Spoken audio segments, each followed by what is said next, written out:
นะคะแบบความขี้โคลนค่ะแล้วไม่สกมกเหมือนเลวนี่ค่ะเจอกันอีกแล้วนะคะในช่องแชนแนลไม่ช็อกโกแลตวันนี้นะคะเราก็จะทำวอล์กกันนะคะเราจะไปละโนดกันนะคะมีรถ2 คันนะคะก็คือฝั่งคันที่2แล้วคันที่1นะคะเราไปกับรถตู้เนาะทุกคนซึ่งผู้ชายมันจะไปอยู่อีกคันนึงเนาะเราก็อยู่กันคันนี้เฮ้ยอะไรเหรอติมนะคะเราก็จะมาถ่ายรูปกันนะคะเดี๋ยวเรามาดูกันเลยแบบเป็นสถานที่ที่บายมากทุกคนอยู่หวังเลยสัตว์สวยมากเลยค่ะเราจะต้องมีภาพลงกันนะคะวันนี้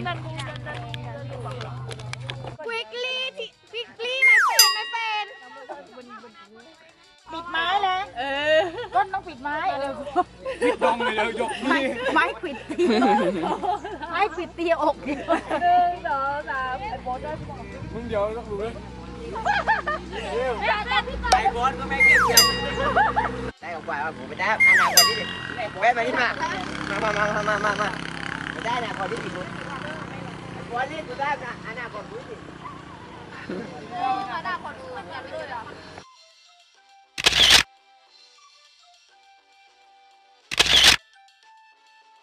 นี่นะคะเราก็ถ่ายรูปกันเสร็จแล้วทุกคนซึ่งเรามาคุ้มมากนะคะเพราะว่าเราลื่นนะคะทุกคนดูแล้วแบบความขี้โคลนนะคะแบบความขี้โคลนค่ะแล้วไม่สกมกเหมือนเลวเราก็ถึงอีกที่หนึ่งแล้วนะคะทุกคนซึ่งไม่รู้เหมือนกันที่ไหนคะเมฆไม่รู้ครับตอนนี้เรากำลังเล็งในนั้นกันอยู่ทุกคนเรือนะคะอันนี้ก็จะเป็นสาลินแบบคิวเปเวอร์โก๊บกุจิเบลไม่ได้ยงเงินคิวไม่จะเป็นนี่นะครับทุกคนคือมันบรรยากาศแบบสบายมากเว้ยแล้วก็ทำไมอ่ะอุ้ยทางเข้านะคะโอ้ได้รู้ไปกันนั่นโซ่เดี๋ยวกูไปนั่งนะสบายค่ะตอนนี้เราต้องจ่ายค่าเข้ากันก่อนนะคะโปนคือแบบไม่ครบค้าสมาคมกับเพื่อนแล้วใช่ไหมครบ2ค่ะเราถ่ายคลิปอยู่แกแล้วแบบว่าทางสบายมากทุกคนทุกคนค่ะเดี๋ยวเราจะไปหาที่ถ่ายรูปกันนะคะเดี๋ยวเราไปดูคลิปกันเลย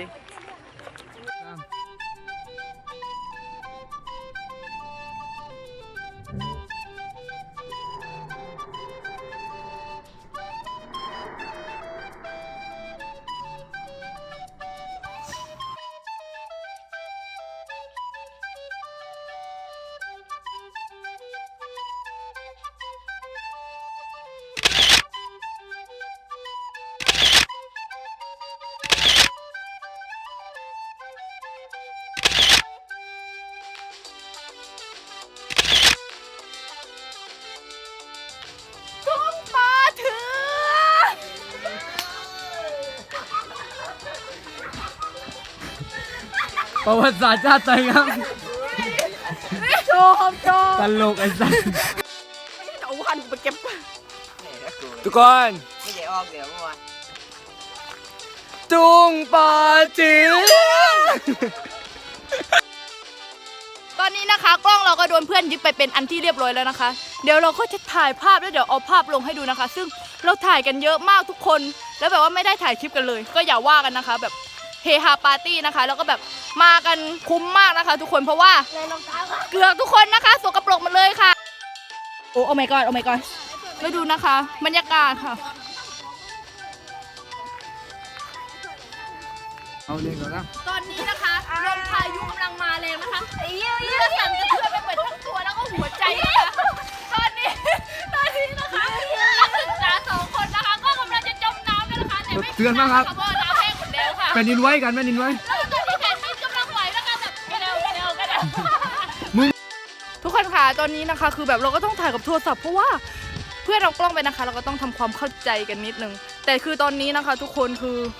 เราแบบสกปรกมากสกมกมากแล้วคือแบบเพื่อนของเรานะคะกำลังจะถ่ายรูปกันอยู่ตรงนู้นนะคะซึ่งไม่รู้ตรงไหนสักที่นะก็แถวๆนี้นะคะก็เดี๋ยวเราไปดูว่าเดี๋ยวเราจะไปไหนกันอีกนะคะซึ่งวันนี้มันเป็นวันที่สนุกมากเหมือนเราแบบมาเปิดหูเปิดตานะคะขึ้นหน้าไม่เก็บ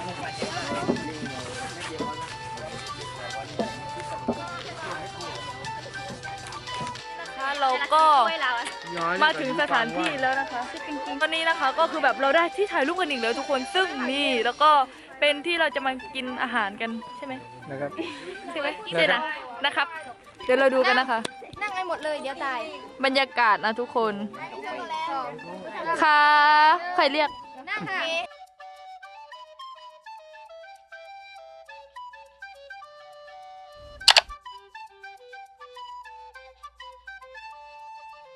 เขาเรียก อร่อยมาก เดี๋ยวแม่ เราชิมดูได้ไหม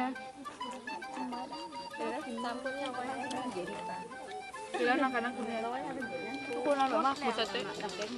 ไม้5 บาทไปซื้อเลยค่ะ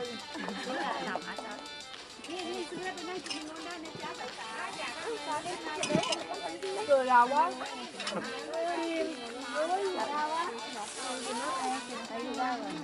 สบายกันลูกนะมีโต๊ะเข้า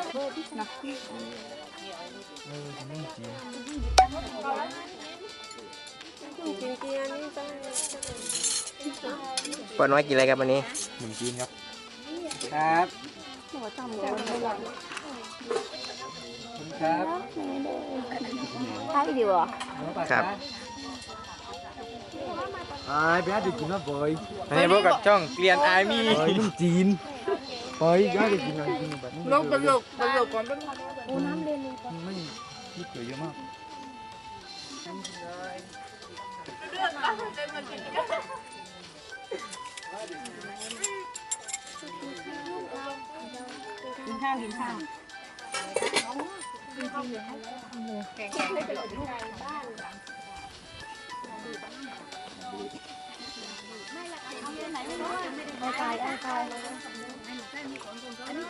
อร่อยไหมครับ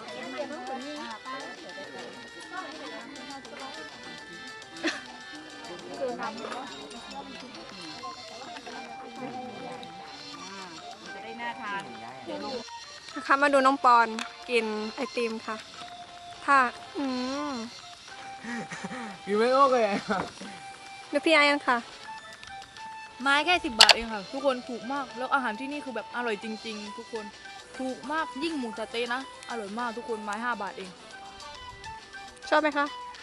ชอบมาก มาอีกมา มาอีกตะกอยมา หนูถ้านั่ง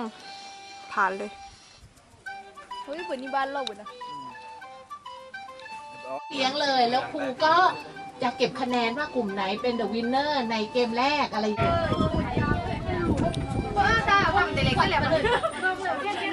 ใช่ดีเลยครีม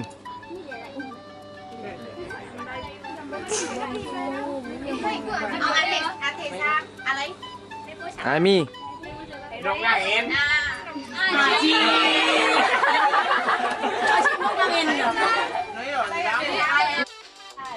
ก็โตโน้มันแต่เนย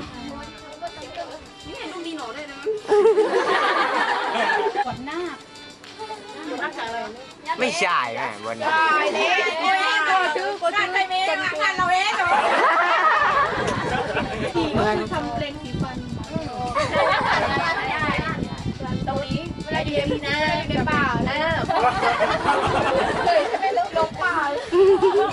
ก็ต้องเลือกมากเลย เป็นที่เซลฟี่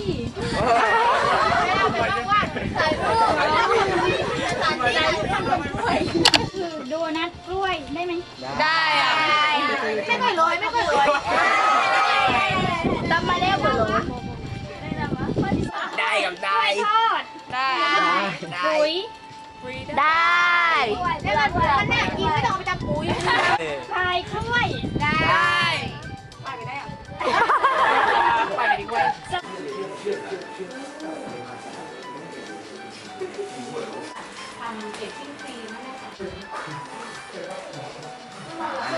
เดี๋ยวสิหน่วยซีคือเท่ากับเปิดประตูเปิดออกดูโอ้ยขี้บานเขาเคี้ยวเหมือนน้ำเลย หยิบปุ๊บ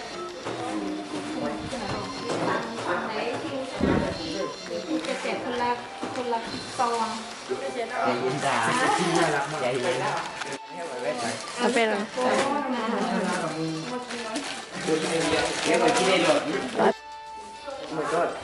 อันนี้คือเกลืออะไรวะนี่นี่นี่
คนเพราะเราอยู่ที่เลม่วง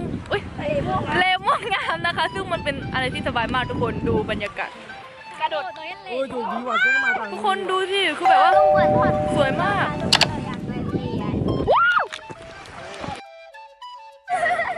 ไปเฟสไป ร้อนไหมครับ คือแบบว่าร้อนตีนค่ะร้อนตีนเมื่อเราอัดแล้ว ห่อน ทุ เร็ ก ว คนไปถ่ายรูปบอลท่าเรือ